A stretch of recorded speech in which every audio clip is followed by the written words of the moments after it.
Hey, everybody, it's me and Bill Varney. It's Wednesday, Okuma Wednesday. Welcome to the show, everybody. We're going to be talking surf fishing. Bill Varney's in town, gang. He is not in Cabo, but he is in Southern California. So he's got a lot to talk about, a lot to tell you about. We still got Justin fishing over at Catalina, gang. I can see him on the side screen. So if something super exciting happens, we'll cut over to Justin. But for right now, you're going to have to listen to old Bill Varney and Dave Hansen. So, hey, Bill, That's welcome right. to the show. Thank you. Thank you. Great to be here. Another great week. Yeah, and you get to go out with Captain Al tomorrow.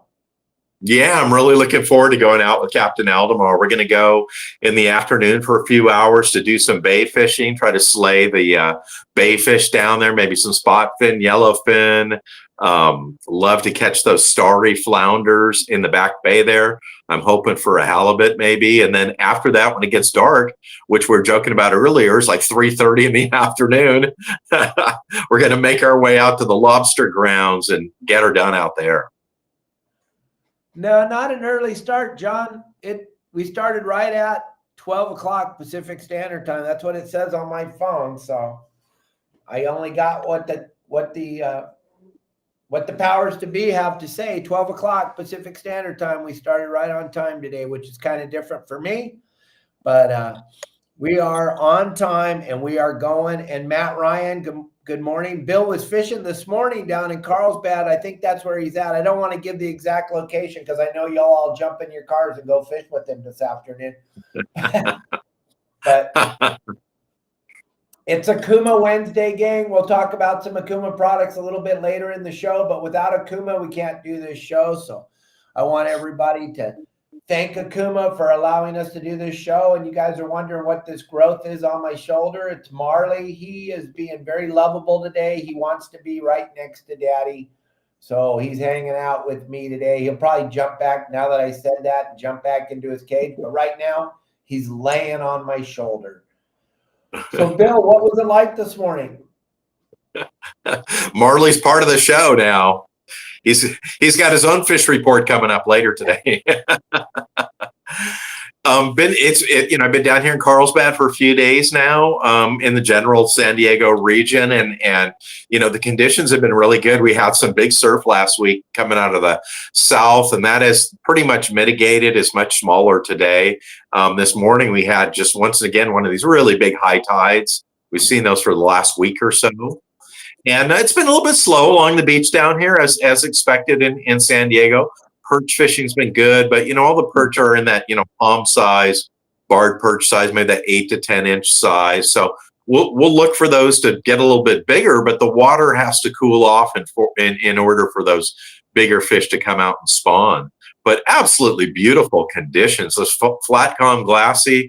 I was fishing the beach at Oceanside yesterday, although the waves were probably moderate, 3 to 4 foot or so, and caught a bunch of perch on the inside there. The water is warm. It's still about 60 degrees in that area, and just beautiful conditions at noon yesterday. Just flat, calm, glassy, nice waves coming in. Just a beautiful day to be at the beach. Nice. And then you said the perch fishing was pretty good? The perch fishing's been good, but they've all been those smaller fish, which we see commonly this time of year right before we have the water temperature go down. I have been surf fishing in San Diego around Thanksgiving for 35 years. I have probably fished San Diego area on or the days after, weekend after Thanksgiving for 35 straight years. And it's always been a bit slow right now as that water temperature is changing. So when we get into December, maybe another 2 to 3 more weeks and we drop, we're going to see those big perch come out of the rocks.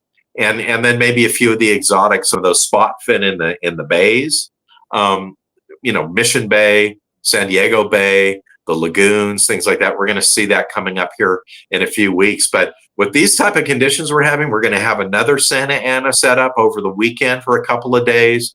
These are some of the best times of year to surf fish. Nice. And you're going to run over all that on your game plans for tomorrow, right? Absolutely. On the game plan, we're going to go over all of the conditions that we're going to be looking forward to coming into this weekend and next week. And just as a little surprise, I guess, it's going to be really, really good. I think we're going to have some good surf fishing again next week. And all of that will be in the conditions reports to give you some ideas of what beaches to fish on, what angle that swell's coming in, the water temperature, weather conditions, and most importantly, the tides, how the tides are going to affect surf fishing and what baits we should use in those tides. So looking forward to getting the conditions report out so everybody can see tomorrow, everybody who's one of our members can see tomorrow what to do to set up for this weekend and coming into next week. And gang, I threw Bill's QR code up on the screen. If you'd like to be a part of his group, his bundle, hang out with everybody in the group and get the inside scoop on all this stuff he's talking about, you can join right through that QR code. You can jump right on the website and you go check it out for $100 a year. You can be a part of Bill's bundles on the Your Saltwater Guide website.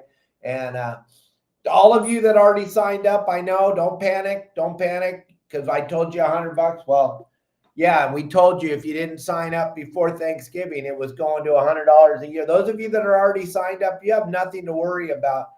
But yeah, his information is super valuable, and there's no reason to think it's not. We better go to Justin's live here. Hold on. What do we got? What do you got, Justin? Look at this bald eagle and cut the heat out of Anthony's hand. Okay, we're gonna watch.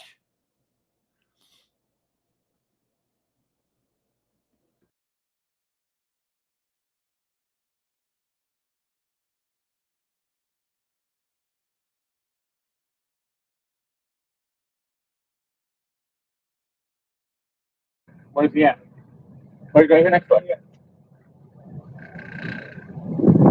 I think we're too close. Yeah, but here, let's grab it really quick. Yeah, well, I'm gonna back up. Let's back up. Let's grab it really quick. Okay. Well, I think he's gonna come. It's real further. Yeah. You throw it over there. Throw it on the kelp. Well, I mean, throw it out a little further. Yeah. Sorry about that, Bill. Put out further. I've had experience with eagles at Catalina before, and there was one that was sitting on a rock over us, watching us for a couple of hours, and it was a big one, and it had the most evil look on its eye. And we had a good calico bass bite going on for some of the smaller ones. It was one of those days where you got one on and there's like a cloud of 5 or 6 or 8 of them following it. And that eagle came off a rock and it came. That was pretty cool, huh? God. Yeah, that was awesome. Was Thank you, Justin. All right. And I have had one. Thank you very much. There you go.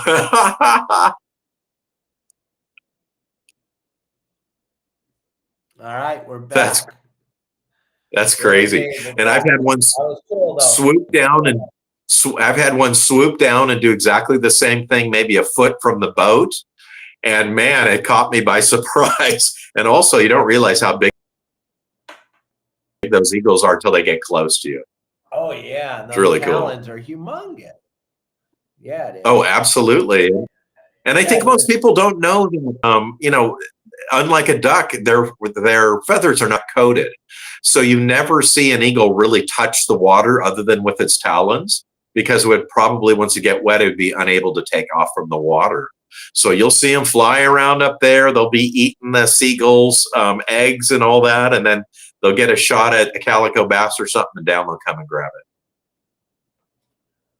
Yep. So let's get back into what we were talking about. The surf fishing game plan's coming up. You guys can jump in and be a part of the website. You can be a part of Bill's bundles. It's all there for you. He's got plenty of room, plenty of people. He's going to start. You got some trips coming up this new year. You're going to be meeting guys on the beach, taking them fishing, right? Absolutely. I mean, of course, we've got dozens of articles, videos, People can contact me personally, which all of our members do. Most of our members do on a regular basis. Will send me a text. Hey, I'm at the beach doing this. What do I need to do? Or I'm going down tomorrow. Or what do you think about this area? So I discuss that with everybody. We talk about, what our game plan is as far as those things are concerned on a personal basis. So that's great. We have a monthly Zoom call where we get on the Zoom. We talk about what we're doing in surf fishing, what's coming up, how to rig for this upcoming month. And then we're going to have an on the beach seminar in February or early March, one of those two. We're just trying to figure out the date now and the exact location that everybody would like to meet. And we'll meet right on the beach and we'll learn how to surf fish right on the sand. No faster way to learn than that, especially on a personal basis where I can help everybody out, answer all your questions. So it's a great group to join. People are really passionate, whether you're a novice and beginning surf fishing or whether you're a seasoned expert surf fisherman, it's for everybody. Yeah, it is. Everybody that's a member is very, very happy. I read all the comments all the time on the community, and everybody's very, very happy in the way that you connect with all of the people. That is the difference between our stuff and everybody else's, is the interaction between the owner and the members. It's just, you've never seen anything like this. No one else does what we do. So that's why we're able to grab as many fish as we possibly can, because not only, like Bill always says, not only is Bill helping you, but you guys are helping Bill by making the reports, telling him where you're catching fish at and how you're doing it. Like Bill always says, many, many times he learns from all of you. So that's why the community is so fun to be a part of for everybody.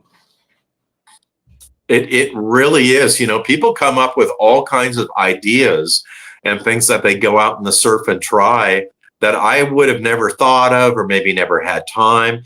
And we discuss all those things and we come up with some great new techniques and ideas and stuff all the time. It's really a evolving community from that standpoint. So we're doing really well. We're having a great time doing it. And as our group grows, we're just learning more and more. And it's really cool too, Dave, to have people with this common interest, not only fishing, but a specific segment of it where we can all talk about it and learn from one another. And it's great. And every week in my conditions report, I give all of our members ideas and tips and techniques to be successful in the surf. Over the last couple of weeks, with all of these squid that we've had, in particular, all the squid really from, I'm going to say the Malibu Pier. I think I might have lost you there. Uh-oh, we lost Bill, gang. We lost him. We lost Bill. Calm down, Marley. It's okay. There you go. He's back. I think he's back. He's trying to get back. We lost Bill for a minute there, gang. We got a great show going here. We'll get Bill back on here, gang. Check out Okuma. If it's not for Okuma, we can't do this show. We can't do the live fishing shows with Justin. We can't do any of this stuff without Okuma. So I want you guys to check out this video from Okuma, the spinning reel. Hopefully Bill gets back online here. Hey guys, this is John Bretz with Okuma Fishing Tackle. What I have here is one of the most exciting introductions of the year, the new X Series spinning reel, our flagship spinning reel. And what's amazing about this is Okuma was able to build a reel that's the best of both worlds. You got a tournament bass reel as well as an inshore spinning reel. So both freshwater and saltwater applications, 2,500, 3,000, 4,000 sizing, starting at 7 ounces. Super lightweight, but what's nice about it is it's very rigid. So you want to use it for inshore. It's a lightweight and rigid aluminum body and aluminum side plates. To keep it lightweight, we have our cyclonic flow rotor, which is injected out of C40X. So again, very lightweight, very corrosion resistant. As everybody knows, you want a good drag system. This is equipped with our carbonite drag system. The 2,500 and 3,000 output 22 pounds of max drag. When you get to the 4,000, it outputs 24 pounds of max drag. These are 6.2 to 1 gear ratios, so when you turn that handle, you're picking up a lot of line with every turn. This is accomplished by a machined aluminum, CNC cut AL70 aluminum drive gear. That aluminum drive gear is also anodized, so again, perfect for both fresh and saltwater applications. One of the great features that we have in this is what we call hydroblock body.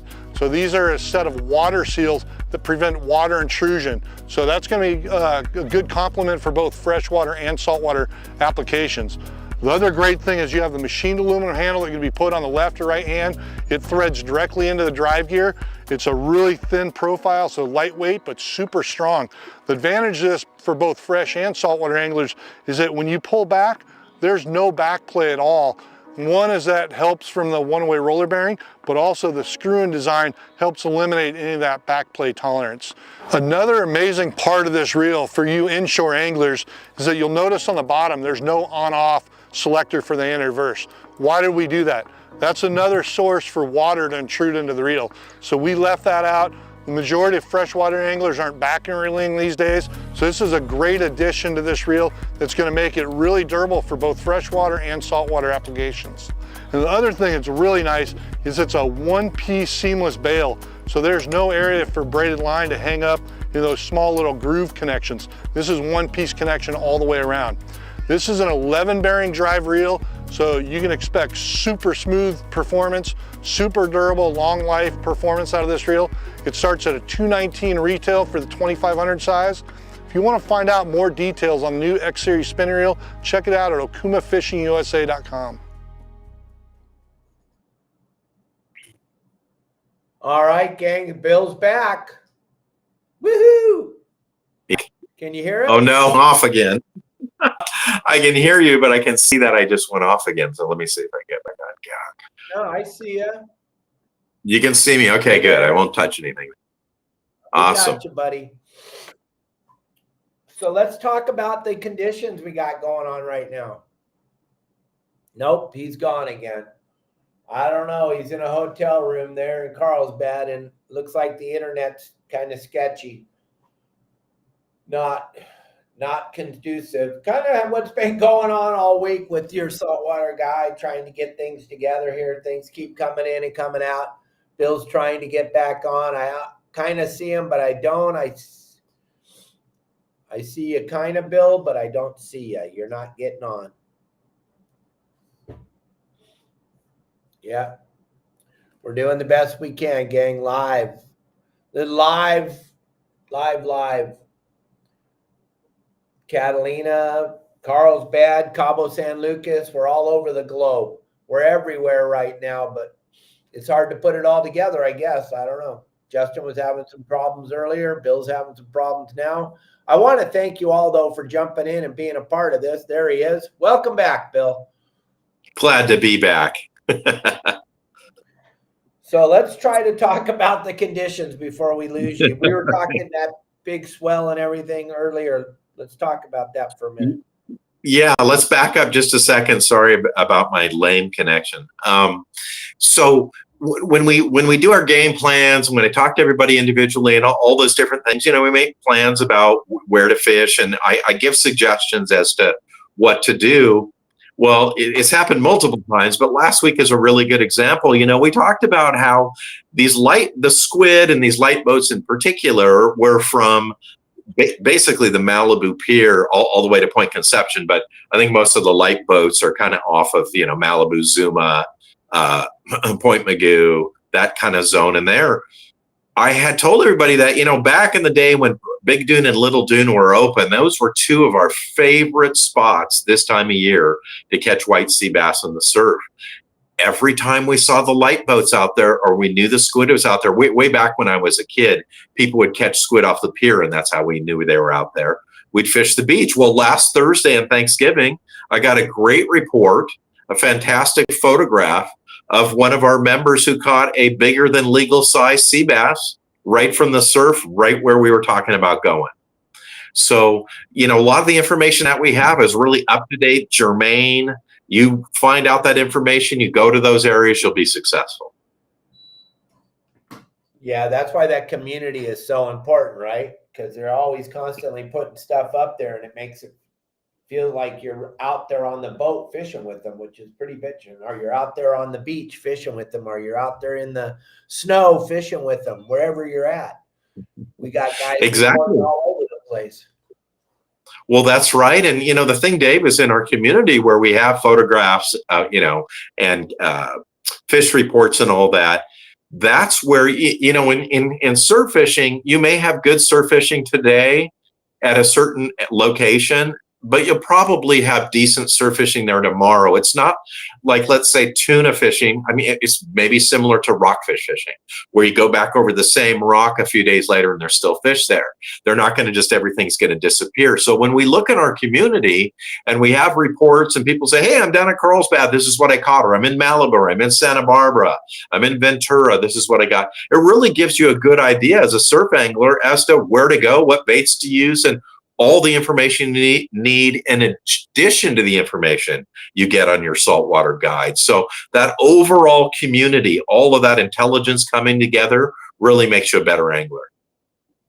For sure, positively. Bill, you've been fishing surf for a very long time, but you never, ever, now you got a kind of a good idea, but back in the day, you tried to gather up as much information as you could get before you jumped on your bike and rode to the beach that you hadn't been before. You talked to anybody you could talk to that would tell you what was going on there. That's why I tried to tell everybody, you don't have to get involved with our website, but you have to have somewhere where you can gather information if you're going to go fishing. Bill doesn't just go winging it. He has a plethora of people he can talk to. Also, one of the big things you use that we don't talk about enough on here, and I've been using them for years, is all those cameras up and down the coast on the beaches. Talk about that for a minute. How that is a game changer, right? If you're going to get in your car and go somewhere. Dave, that is such a game changer. I mean, that is, it's like braided line coming into the fishing world. It is such a huge game changer. And just like, think of it from this standpoint. Let's say that you live in, let's just say Gardena, and you want to go surfing in Hermosa Beach. Prior to any of these cams, other than looking at the flag and seeing which way the wind was blowing in the town you lived in, you had no idea what the conditions were at the beach. And I can tell you a million times as a kid, and then later when I had a driver's license in my car, I would drive to a spot I was going to go fishing or to go surfing, and it would be blown out, or there'd be no surf, or be too big, or be crowded, or whatever. And nowadays with these cams, it's delightful is the only word to use, because you can look at the cams daily, which I do, and then in your mind you can basically see them on a historical basis, and you can have a very good idea as to whether you're going to Huntington Beach or Hermosa Beach or Ventura or Santa Barbara, what the size of the surf's going to be, how crowded it's going to be, what the conditions are going to be like from a standpoint of wind or overcast or sunny, way in advance, and you can have a historical perspective. Right now, if you've looked at the camera for years, you would know that in November and December, we often have these unbelievably good conditions like we have today. So those cameras help out so much, and I use them all, but whether I'm going down to the beach or not, I look at them every single day, and I'm looking for how crowded it is. Is there action in the water with birds diving? How big's the surf? Is it overcast? I look at my tide chart and know the tides. And then one of the most important things, Dave, that you can learn from those cams is, and it sounds stupid, but when you look at it, is the current going up the coast, or is the current going down the coast? If the current's coming up the coast, we've got swells from the south with warmer water, and that might mean I'm going to fish on a west-facing beach. And if we have swells in the current coming from the northwest down the coast, I very well may be fishing on a south-facing beach that day. So those cams are really, they're legitimate, and they're very, very good to help you become a better surf angler. But the thing is with these cams, you've always got to remember is sometimes they're working, sometimes they're not working, sometimes they're sponsored, sometimes the sponsor runs out of money and the cam is dark. So have a bevy of cams. You can go on my site, fishthesurf.com. Look on the camera page. There's about 10 of them on there, but you can find many more that you can favorite, especially on the beach you're going to fish on a regular basis, and then look at them every day. Yeah, I was going to tell people, we have cameras down here in Cabo. They're everywhere now. So there's no reason to not take advantage of this this is something that you and I have never talked about on the show before. These cameras, gang, are humongous, life-saving. If you're going to take your children, you're going to take your spouse, and you're going to drive down and go out on your boat, I would definitely look at the camera before you get in your car and pack it all up and drive all the way down there. Many, many days, Kelly and I would look at the Dana Point camera and we'd go, oh, nope, today's not the day. It's even though the weather's man said it was going to be flat, glassy, calm, and sunny. You look at the camera and it's white capping already. You know it's no bueno. But Bill, focus on which cameras, because there's a lot of cameras that are useless in the surf thing. So people, you need to know what cameras to look at. And like Bill was saying, on his part of the bundles when the website and it drives you over to his actual website, he has 10 cameras that he uses all the time. And you got to understand how those work. So like if you're a member of the website, you call up Bill and you're talking to him and the two of you are looking at the camera. He's explaining to you what you're looking for. Dude, there is nowhere else on the planet you can get this kind of information. How did Bill and I figure it out? By looking at it and then going down there and going, huh, it didn't look like that on the camera. But then we started putting the puzzle together. We've already done all this for you. So we take the guesswork out of it. Like I say a lot of times on my game plan, I already did all the dumb stuff. So you don't have to anymore. We're only going to send you in the right direction. And if you look at the community and you look at people like Jason and Matt Ryan and the guys that are super active all the time, Bill, they have nothing but phenomenal accolades for you because you've helped take that curve out of it for them so quick. It's so true, Dave. But as you know, honestly, it's not me. I mean, I didn't come up with all this stuff and learn all this stuff on my own. I've got my fishing buddies. Talking about trial and error over the years. And then all of the people that I've known and Fred Oakley, who I work with, and all of these things come together. All this information comes together. And that's how you really get to the top of your game there. But at the same time, you always realize that, you're not the best. You don't know everything. You really know very little. I mean, it's like the Beatles say, the older I get, the less I realize I know. And that is really true in the fishing world too. So you've always got to be humble and keep your mind open to everybody else's ideas and suggestions. And like you said earlier, and you and I have talked about so many times, I've had people come up to me and say, hey, what do you think about this? Or I tried this and this worked or whatever. And I'm like, wow, I've never caught one that big. Show me again what you were doing. So there is a tremendous amount to learn there. And that's what's really so beneficial with the group is that you learn from one another. You've got basically tons of information to read, videos to watch and all that. And then you can take that and you can bounce that off one another to really refine it. Yeah, like Jason Cutter just said, for example, the beaches will fish differently even at the same tide level due to the way the sand on the beach changes over the course of even a small amount of time. And you talk about that all the time. That is so true. And a really good example of that, Dave, was really just this last week and then this upcoming week. So last week we had this really unusual big swell out of Antarctica come up 6,000 miles to Southern California. The surf in San Clemente, Huntington Beach, Seal Beach was probably 4 to 5 foot out of the south. And it was such an angled fetch that I'm not going to say that the waves were parallel to the Huntington Beach Pier, but they were like at a like 15-degree angle to it. I've really never seen that this time of year, just pushing all this warm water up to the north. And so that's going to carve out the beach a certain way. And then next week, we're going to have a series, probably 4 in a row, of storms that are out of the west and northwest. We've got 2 storms that are right above Hawaii, really, between Hawaii and the Aleutian Islands. So that's really kind of straight off of Southern California.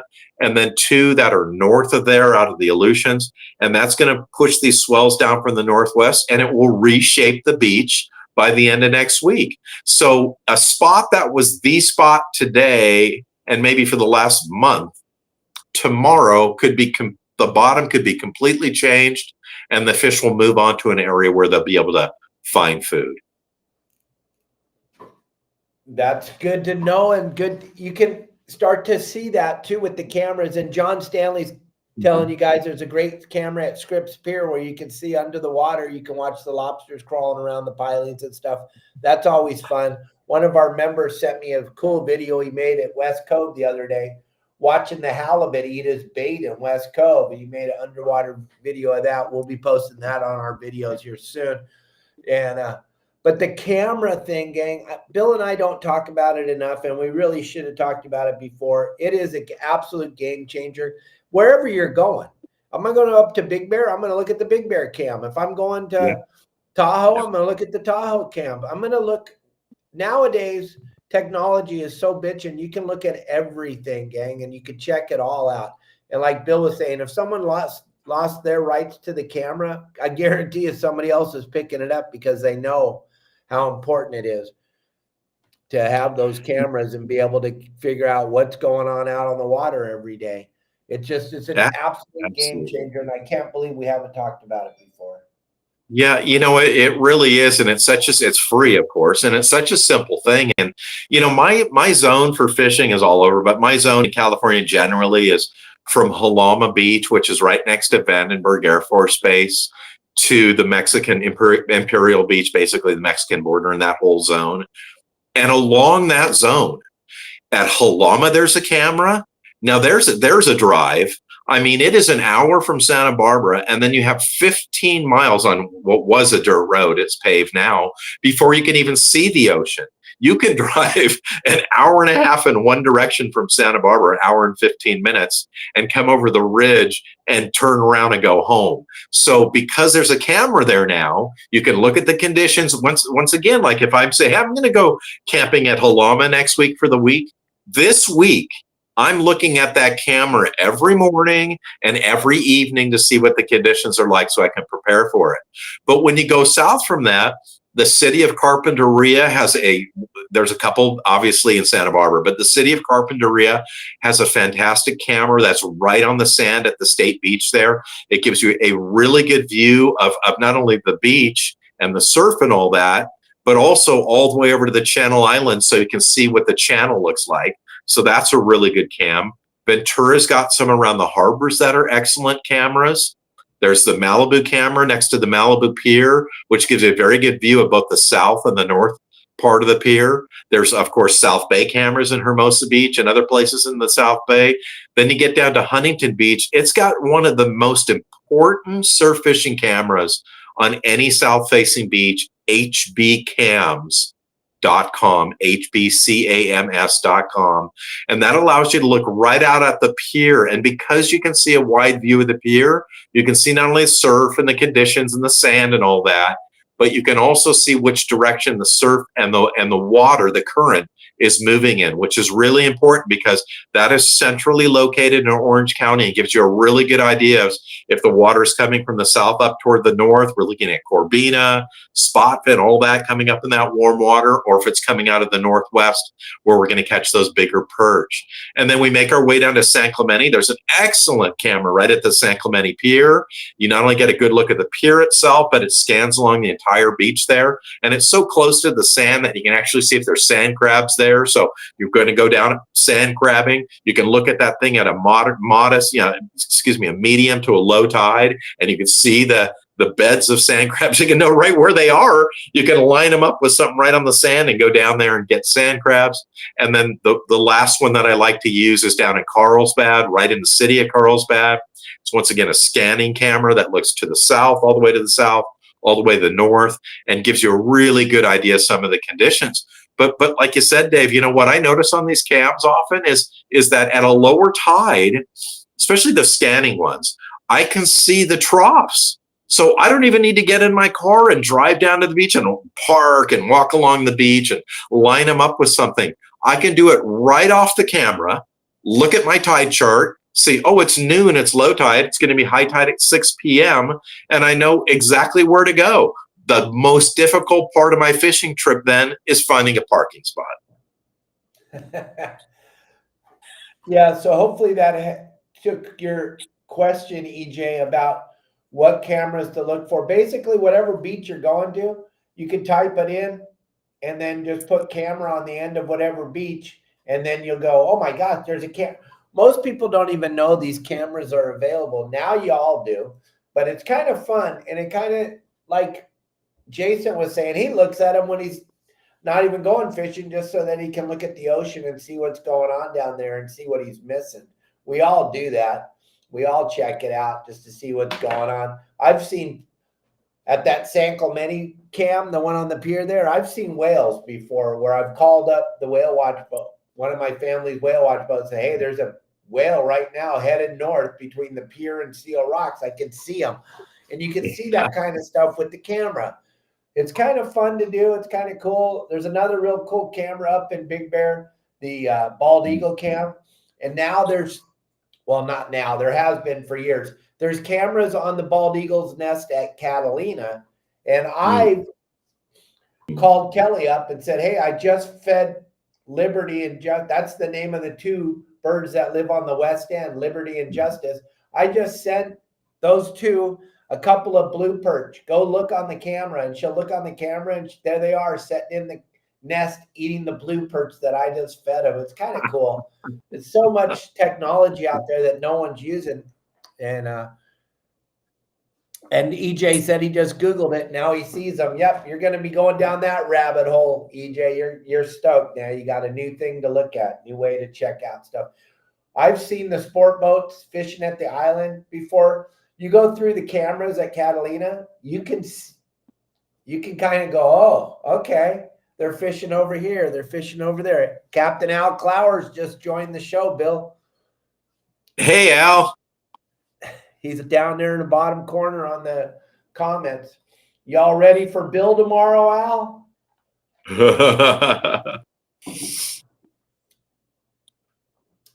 Yep. You bet. You bet. Justin still ain't catching nothing, so we got nothing to jump over there for. And on these cameras, I suggest everybody, like on your favorite system there on your browser, create a folder and then drop the links into the folder, which is what I do. So I have them all in one folder, and it's really easy for me to just go from number 1 all the way down to number 15. Just go through each one, let it load up, take a look at the beach there, and get an idea of what's going on. And sometimes you'll really be surprised. You might look up north and it's just as calm as can be. And then you look down south and it's just the surf is huge and it's windy, and you just learn a lot from those cameras. Yeah, they're pretty important tool. I'm glad we finally talked about it, because that was an untouched thing. And now you guys are all in on it, and you guys will be giving us more reports about what's going on with the cameras. So you get to go fishing with Al for a couple hours in the bay tomorrow, but you're looking forward to checking that out? At least going and learning about the bay from Al. I know it's not the perfect tide, but at least you're going to get to go learn some stuff, right, Bill? Absolutely. Really looking forward to it. And of course, it's beautiful in the bay as it is normally anyway, but tomorrow's, next 3 or 4 days is going to be spectacular out there, and temperature is going to be nice. It's just going to be absolutely beautiful. So yeah, we'll throw some lugworms or bloodworms or ghost shrimp or sidewinder crabs up against some docks, and we'll see what's there. Perfect. You look, Al, the secret's out. Oh yeah. Bill, I will see you. And Bill said he'll see you tomorrow afternoon. Hey, Cubby. Cubby Paul saying hi to you, Bill. Hey, Cubby. Good to see you, bud. Yeah. Yeah, man. And then, hey, gang, Bill's going to be joining us at the PCS show, too. He'll be in the booth, gang. He just made a commitment last week. He's going to be joining us in the booth, unless something changed. Did something change? You're still joining us? I'm planning on still joining you. So, I mean, of course, it's 3 months from now. So who knows what will happen in the next 3 months. If I win the lottery, you might not ever see me again. But other than that, I'll be there. Yeah. No, plus, I love going, Dave, to just see all the people we know, all the years we've been in the fishing not really industry as much as just been out there fishing and meeting people and knowing folks. It's great going to the show and just seeing all your old buddies. Oh, absolutely. We got a new booth space this year, gang. We're going to be right next to my stage where I'll be speaking, and then we'll just be walking right back inside. We won't be doing that walk at 1/8 of a mile away and losing everybody on the way. But also the thing about it for me is as we walk, not that I'm some superstars on but as we walk from point A to point B, I can't walk very far at those shows without getting stopped, and I don't want to do that anymore. So Bill's going to put us right next to our stage like we were 2 years ago. So it's going to be great for all of you. We'll all be hanging out in the booth. We're going to have the same 20-foot booth again this year. It'll be super crowded in the booth the whole time, like it was the last 6 or 7 years. But this show's going to be bigger and better than it was last year. Bill had to rent out 2 giant tents because there's so many exhibitors this year. It's a crazy, crazy show. The way it's growing, the amount of people that are going to be there. And for me, I have to start planning now because Kelly and I have to get travel. We have to figure out a place to stay. We got to get everybody an area in the booth to hang out in. We got to get everything set up. So yeah, it's 3 months away, but that'll be here just like that. It'll be here so quick, gang. So make sure as soon as those tickets come on sale, we'll be posting it on here. Make sure that you're paying attention so you get in on that. What Justin jumped on? Is he catching a fish or something? What's going on? I saw him waving, Bill. I'm sorry. Okay. He's not. Never mind. It's still all about Bill. Have you ever, have you already made up your mind, Dave, on what you're going to talk about at the shows? Oh, yeah, Bill. Yeah. You know me. I don't even have a script. I just get up That's there. true. The first time someone laughs at something I say, I'm on my way, baby. That's why they come to see me. There's no structure. I don't have structure. Today's not that. I'm 63 years old. I'm not going to start getting structured now. I didn't think so. I'm the only guy that does a seminar that walks off the stage dripping sweat. Yeah, really. And the only person that the MC is going like this. Okay, you're 10 minutes over. Yeah, they're all standing there wanting, and then the minute I leave, that all the people leave. It's like so sad. Really. Well, I remember at a couple Fred Hall shows where I followed you, and people would leave for sure. But the thing is, I was more entertained with watching you than doing my own presentation. So keep going, man. Keep going. Oh, Justin, we saw that. Hold it up again. Big whopper. Oh, we already caught a few of them. Woohoo! There you go, Paul. Those are phenomenal to eat. No, we don't like them. We threw it back. Yeah, right back in the ice chest. Right into the ice chest. We've caught 3 or 4 so far. Nice. Good for you guys. I thought I saw him waving, Bill. Oh my gosh, one of my those things off the beach. Oh yeah. If you're fishing in that Malibu area, that really Malibu Pier to Point Magoo, and then north of Santa Barbara, yes, the Sheephead are definitely in the surf. A lot of people fish strips of squid for those, and also ghost shrimp for those. And yeah, there's quite a few of those around. And what's kind of neat about them is they're down in the rocks, but of course they'll come up out of the rocks to feed, and you can fish them with a bobber so that you don't, cast your sinker into the reef out there. Just kind of floats over it. You're kind of tight to the bobber, and that thing goes underwater, man. You are on, and you got to reel down like a madman to pull them out of there.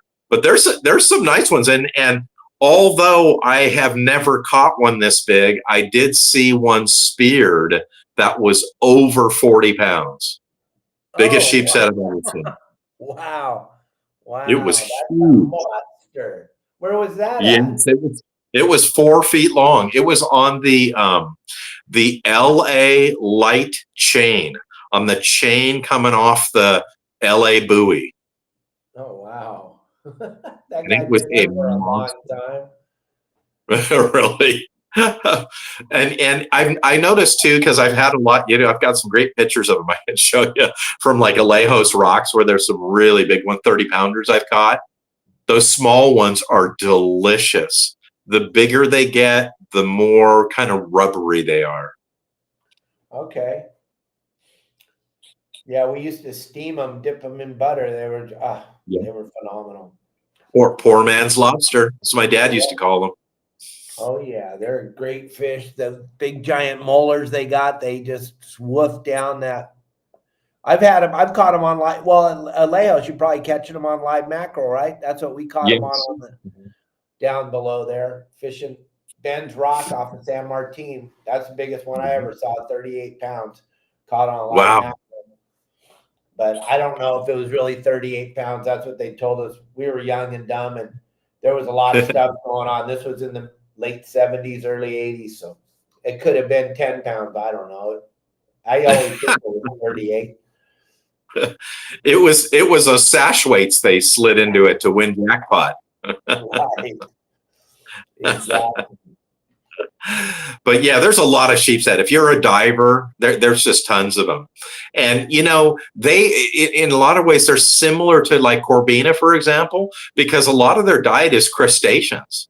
So like, if you fed a hog or a cattle, clams and mollusks and things like that its whole life, its meat would be white and it would taste pretty darn good. So that's their diet. When you're looking at something like an opalite perch and blue perch and stuff that often eat moss and things like that, they just aren't as tasty. They just kind of have a mossy, dirty kind of taste to them there. Whereas the fish that eat, the crustaceans and stuff like that tend to have better tasting meat, with, of course, the exception of the halibut, who probably eats anything that floats down to the bottom and it still tastes good. The thing I was thinking about the sheephead, though, fishing in the surf like you're talking, it's got to be brutal to try to get them through all the rocks when you're fishing them vertical instead of the way we're doing it on a boat, straight up and down. After you get those first two cranks, you got them. In the surf, it's a battle all the way to your feet, right? Exactly, because they will never come up to the surf. Really, very few surf fish, but it's not really known as a surf fish. But they won't come up to the surface. They won't come to the surface. Now. They got a big whopper here. Oh, cool! Let's see if we can get it on here.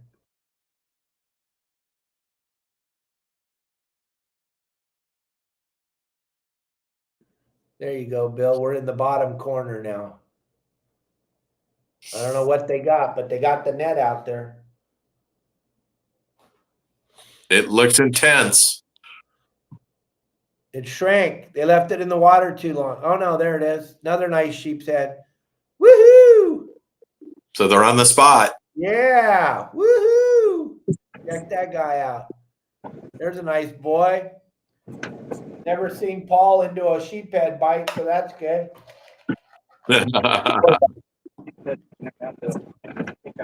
Perfect. All right. There we go. We're back. Yeah. Two summers ago, went fishing with the scientific group out of UCSB into the MPA over at Santa Cruz Island. And of course, can't keep anything, and you catch and they measure it and weigh it, and then they have a poor college student who spends the entire day descending fish. Oh my gosh, I felt so bad for the girl. But there were so many over there. Sheephead, it was crazy. They really, I think, need to be thinned out to some extent. I mean, management of them is important because they're a very aggressive fish when it comes to, them versus some of the others out there. And between the sheephead and the whitefish, you really have to be able to thin those out, or it's going to hurt the vermilion and coppers and olives and all the other rockfish. Oh, I don't know if you got a piece of yesterday's show or not, but I went bananas over these closures and all this baloney. And I know you got to go on that trip, but really, and I'm sorry, we're going to get into this political thing for a few minutes as we end the show. But normally on those trips, Bill, they grab a bunch of people that really don't know how to fish. Right. There's Yep. very, very, very, very few times they take anybody with any real fishing knowledge. But they'll take a bunch of people, volunteer 12 or 15 people. They'll take them on the boat. Then they'll give you some shrimp flies, some rubber lures that haven't worked in 40 years. They'll give you a couple of hooks that are rusty and gigantic that a fish couldn't get in their mouth if they wanted to. And then they'll give another guy like a lasso. And then they'll go out to the area. And then if they don't get one on the lasso or on the shrimp fly or on the rusty hook or on the piece of plastic that hasn't worked forever, then they go and they write it all down and they say, yeah, we got to leave it closed for another 100 years. It's the worst way possible to do a scientific study. You want to do it right? Call Bill Varney, call Dave Hansen, call Justin Botrell, call Al Clowers, call Frank Lepresti, call the guys that fish every day for a living. Let's go out there and let's go really see what's out there. And then we can make a true scientific study. But they'll never do that because the last thing they want you all to know is that there's actually fish out there. It's a way easier narrative to spin when you take a bunch of. Now, here's something that will piss a bunch of people off, but just because you fish once a year for 15 years doesn't mean you've been fishing for 15 years. So when you answer the survey and you say, I've been fishing for 15 years, not once a year for 15 years, gang. I want the guys that fish 5-6 days a week for 30 years. Every day. That's their job. That's who I want those guys to go out there and do a study. Let us go into one of these closed areas and let us go in there with the right stuff and let us go fish. The last survey I saw where they put those guys together, they had guys fishing with shrimp flies. I'm like, have you seen a shrimp fly? I haven't. Not since probably the early 70s we used them, you know? Exactly. Absolutely So crazy. I know the chief scientist who runs those trips out of Santa Barbara. Such a nice person, well-meaning and all that. I mean, of course, you can be the most well-meaning person in the world and have no idea what you're doing, but such a good person, all that. So when they first started doing them, they rented the boat. They took a bunch of scientists from UCSB on the boat. They went over there, couldn't catch anything. Then they realized, wow, we don't really know what we're doing. We know like all about the fish, but we don't know what we're doing. So we need to recruit some people. So they just kind of like generally went out and said, hey, if anybody who likes fishing, do you think you'd like to come out on the boat? So they got that as their 3 groups. And they do exactly what you said, Dave. So they take like, just for example, 15 people. They break you into 3 groups of 5. They say that one group fishes on the stern, one is on the rail, and one is in the bow. And the guys in the stern, we're giving you these shrimp flies. The guys on the rail, we're giving you such and such. And then the guys in the bow, we're giving you such and such. So that's exactly how they set it up. So with the second group, they were equally as lame. And they had no idea what was going on, and they weren't getting the results that they expected. They were really surprised. They were like, we've closed these things for, at that time it was like 7 years, and fishing's worse than it was. So they called Wayne and myself, and they said, hey, we need help. And I said, look, for you to be successful at this, you need to have 3 groups of people who know what they're doing. I can't tell you what to use scientifically because you want to use these special, lures of your own you've come up with. They won't let me tell them what to do. But as far as who you're going to have dropping those into the water, this is what you need. So I suggested to them, I said, the boat you're going on has 3 deckhands. Use those deckhands. You can put them up in the bow. They know what they're doing. Use a group in the middle. And then I'll put a group for the stern together for you, the top anglers that I know who know what they're doing. So when our group went out there, that was the first year that we went out there. I think they had like 67 fish in the first trip that they went out in. And then when our group went 2 weeks, I think it was 2 weeks later, we had like 670 fish that they ended up measuring, counting, and descending. That was why I was saying I felt bad for the young lady who was like a junior at UCSB who spent the entire day descending fish. It was a project. I thought she was going to pass away on us there. So that's how you do it. Now, as time went on and we personally, as anglers, got to see what was coming up from the bottom, there was a large, as a percentage, there was a large number of whitefish, and there were some really big ones. And I know just from fishing my whole life that they can be invasive. So I mentioned to the head scientist about the fact that it was concerning to me to see so many of those. And he said, it's concerning to me too. There shouldn't be that many there. And these areas need to be opened, not permanently open, but for like permitted for a specific period of time for recreational anglers, both the commercial, the party boats and recreational anglers to come in and catch these whitefish. Here comes the net. Yeah, get it through all that hook.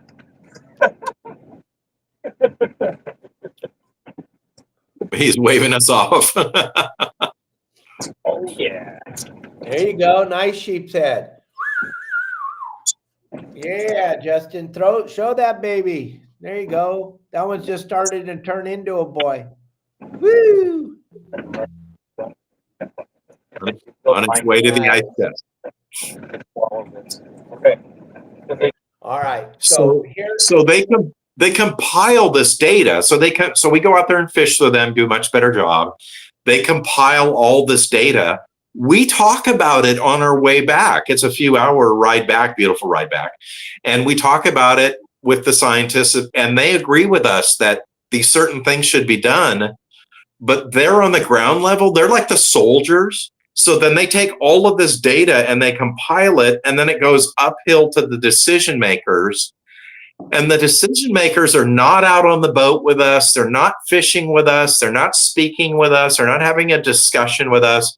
They're just kind of having a one-sided decision that they make. And that's why we're having some of these decisions. You know, it's like being in the Army and being a general and being way in the back where you're safe back there and you got plenty of food and a nice place to sleep, and never spending time with a soldier who's up on the front line getting bullet shot at him every day and is in a position to give you all the inside information you need to know in order to make an equitable decision. So that's one of the issues.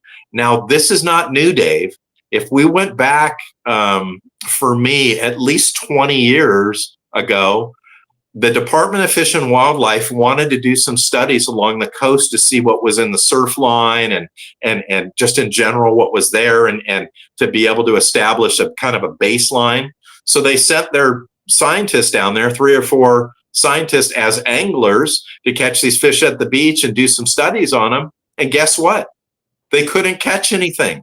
So they called me on the phone and they said, Bill, we know that you know what you're doing. What do we need to do? And I said, well, the first thing you need to do is figure out how to catch bait. You need to be able to catch and have the right bait. And they said, well, we can't just go buy that somewhere. Well, maybe, but no, because you passed laws that won't allow us to have it in tackle stores anymore. So I took them all down there. I showed them where they needed to go. It was really a nice group. They were all younger, and I gave them a really good idea. This is where clams are. This is where ghost shrimp are. This is where sidewinder clap. This is where you're going to find crabs and all that. And then I took them down on the sand, and we spent almost an entire summer, about every other week for a day, meeting down there and them catching fish and taking those fish back to the laboratory in Los Alamitos. So prior to all of that, you know, it's great that they have scientific knowledge. It's like, you know, a scientist who works for Elon Musk, right? Like he knows how to make an engine for a space, for a rocket, for a rocket to go into outer space, but they have no idea how to put air in their tires. So it's the same thing there. Yeah, it's pretty sad. Like I was saying yesterday on the show, Bill, until one of them comes, oh, look at that whopper. Woohoo! Until one of them comes up and says, okay, we've established the two problems. We're finally going to listen to everyone. We've established that there's two problems.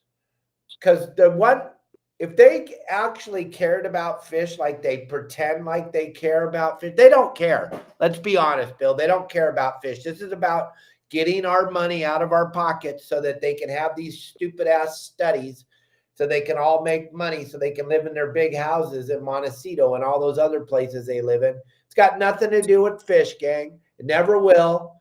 Okay? There's two things that kill more fish than anybody on the planet will ever kill. Urban runoff kills more fish than anything. We don't talk about that, Bill, at all. We don't ever even bring it up at a meeting anywhere on the planet. Do they talk about that? The other one is the California sea lion.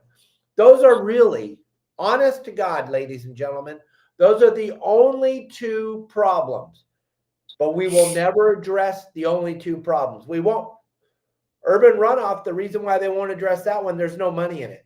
There's nobody that can get in. There's no way to figure out how to slow it down or stop it, and no way to make money on it. So they're not going to do that. And the California sea lion, I got April Volke, who has a huge podcast, who's begging me to find anybody from the other side, the government side, to go on her show with her and talk about the California sea lion. Nobody will talk about him. Nobody will talk about the California sea lion. Those are the only two problems. There are no other problems in California as far as it sure the hell ain't Bill Varney fishing, and it ain't Al Clowers fishing, and it ain't Dave Hansen fishing, and it's not the commercial guys fishing, which you all got to get that thought out of your mouth, because that's the reason why they're so easily taking everything from us, because we fight with each other. We fight with the sport fishermen fight with the commercial fishermen. The commercial fishermen don't fight with the sport. They're way too intelligent for that. But us recreational fishermen, we're probably the most lamest people in the world. We'll fight with each other to the death. I have a really unique picture that I post 4 times a year because it makes me a phenomenal amount of money. Okay, and it's those little baby yellowtail with my son that I posted this morning. That picture makes me so much money. It's incredible. People always go, why do you do that? Aren't you embarrassed? No, they're legal fish. We didn't catch more than we were allowed by law.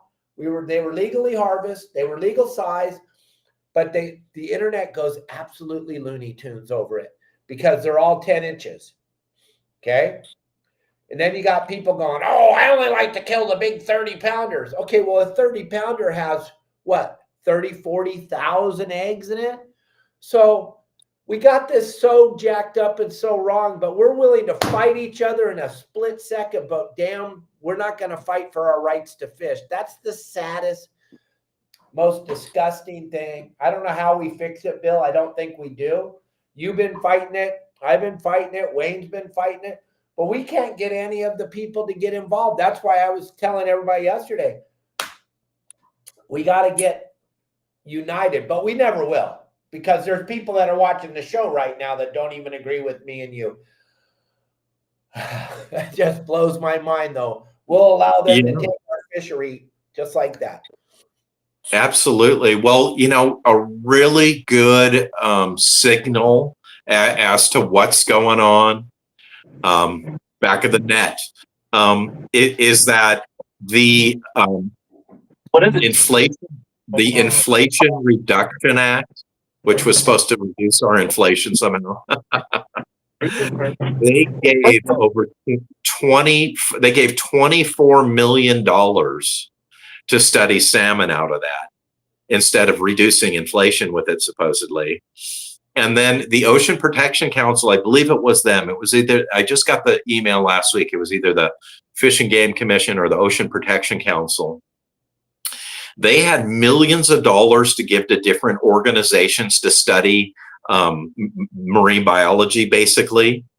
They gave Surfrider Foundation $1.4 million. They gave other Sierra Club X number of dollars. When you looked at the list of all the different people that they gave money to study the ocean, to protect the ocean, to get different opinions on it, to allow more diversity and people to enjoy the ocean from all different ethnic groups or socioeconomic groups and all of that, they didn't give one single penny to CCA.